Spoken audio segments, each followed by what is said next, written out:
భూమిన పుట్టిన ప్రతివాడు నువ్వు చేసిన బొమ్మంటారు.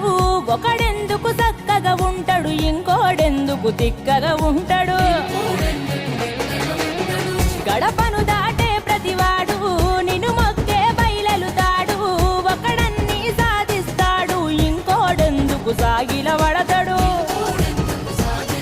ఆ గరీబోడు నీ భక్తుడే, ఈ నవాబైన నీ భక్తుడే. ఎందుకంటే ఈ ఎక్కువ తక్కువ ఎవరంటే నీకు మక్కువ. ఇక ఇచ్చినోనికే ఇస్తావా, నీకు నచ్చినోన్నే గెలిపిస్తావా. నిన్ను గుండెల నింపిన వాని కన్నా హుండి నింపే వాణ్ణే చూస్తావా. ఒక సోమ